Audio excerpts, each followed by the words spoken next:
Tommy Vicecity. Shit.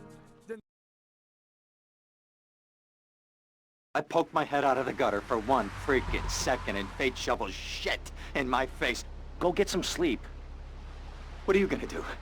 I'll drop by your office tomorrow and we can start sorting this mess out.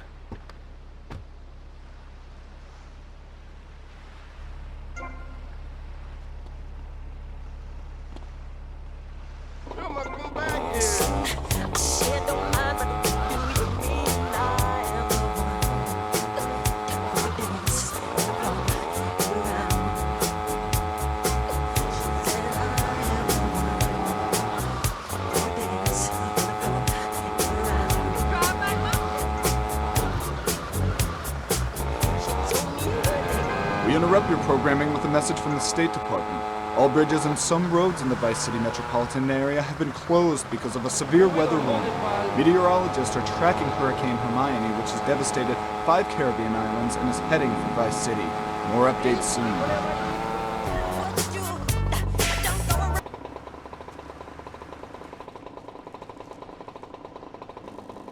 And she's gone. You go into the kitchen, there's a note scrawled, the sound of a taxi leaving in the distance, a thunderstorm rolls in. It's a metaphor for my haircut, or this pledge drive. Yes, the pledge drive. Become a member. Only members or people with radios can listen to this.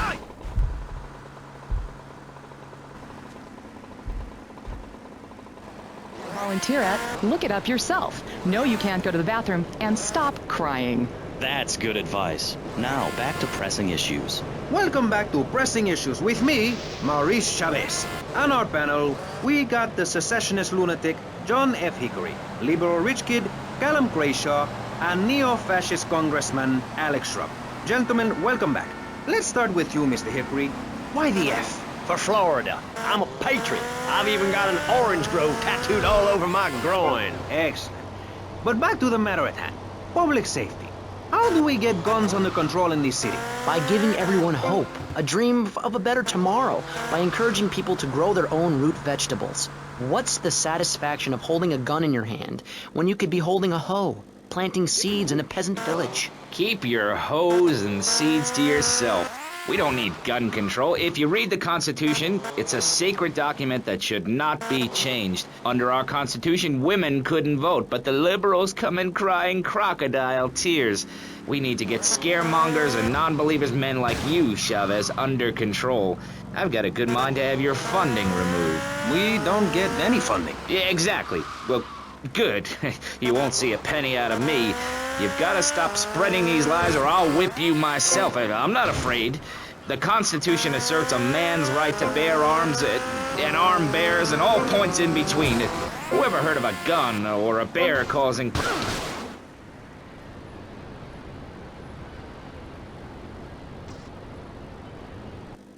And unemployment comes from poor economic performance and lazy people.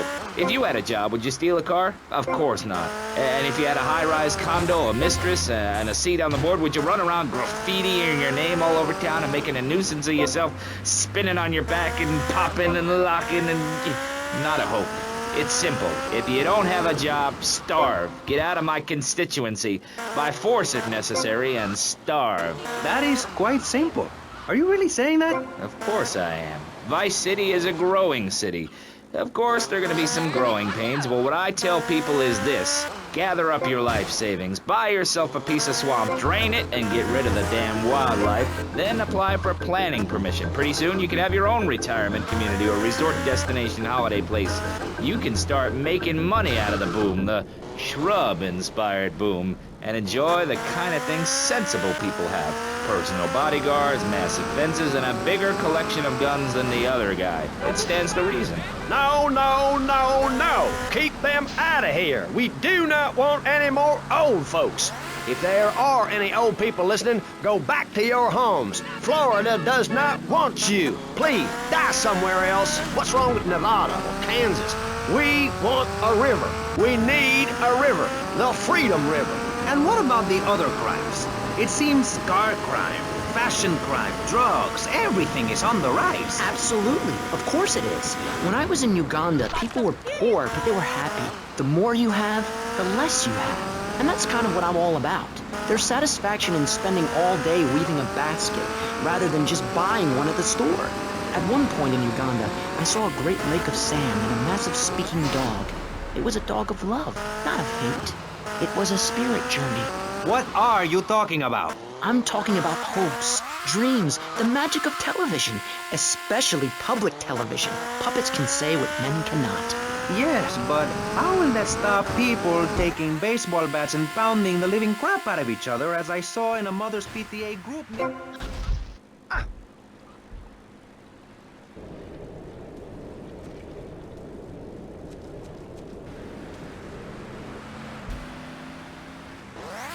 I hate that spring training. Who do those guys think they are? Coming here and getting in the way, showing us no respect, drinking our orange juice and seducing our women folk. Training your own home, mister. Our national game down here, my friend, is digging. Digging a big ditch. A ditch of hope, which will flood into...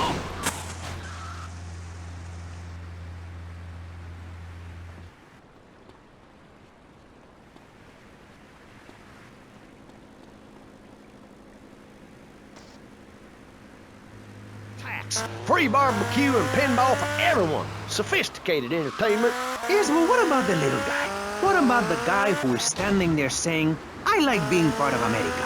I like it a lot. I get public radio. I can hear Maurice Chavez. I own a small one-bedroom home. A business selling flowers to people stuck in traffic. 3 or 4 radios, all turned on to BCPR. A dog. 15 ice cubes. But I don't feel safe. I'm worried about gangs. Gangs are a myth put out by the liberal elite to patronize and...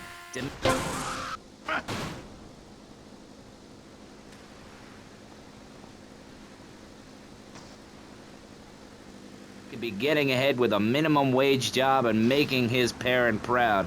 The dream of America is to live in a duplex and share a yard. Why would anyone want to threaten that great future?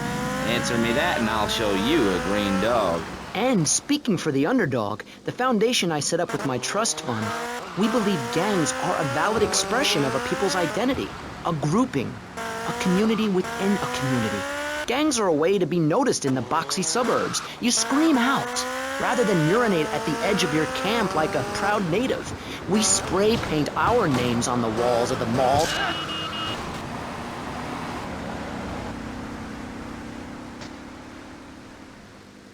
Solutions to life's problems.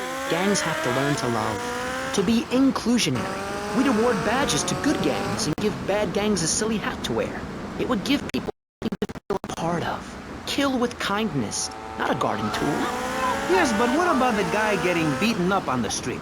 Or the man having his motorcycle stolen? What about him? Or her. Some of the best bikers are really women. Anyone can join our group. This is about poor people getting together.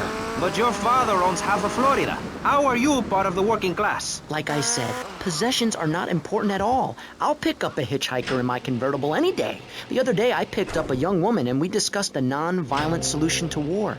We called it peace.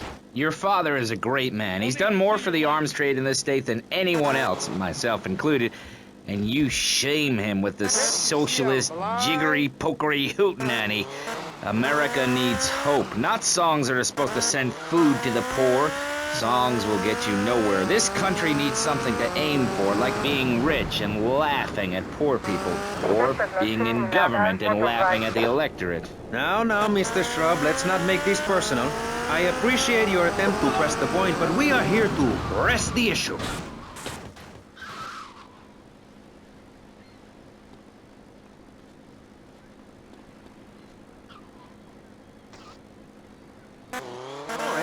And we've got give everyone a flower. You're all a little unrealistic, yes? Come on now. My friend. Maurice? Not to say over-opinionated and moronic, Mr. Crayshaw, how do we stop people running amok in the city with machine guns and heavy artillery? You've got to give a man a chance. Prisons are overflowing with wasted potential. Make the guilty men innocent once more. Free them from themselves. How? How on earth do you do that? Well, you could let them off. Marvelous. Great. That's a sensible plan. Then they wouldn't be guilty anymore. We've been doing that for years, you idiot. How do you think we'd keep prison costs down? They ain't by magic or cooking the books. We save that for education. But, as in most things, we in government are saving money so that you don't have to. When we spend less money on services, more goes to administration salaries and expenses, which helps make lives a lot less difficult for everybody. It's about sharing. Sharing your taxes out amongst the select few. That's why I worked so hard at school, so I could reap the rewards now. I thought you worked hard at school because the other kids laughed at you and called you a square. That's a damn lie. They called me wet.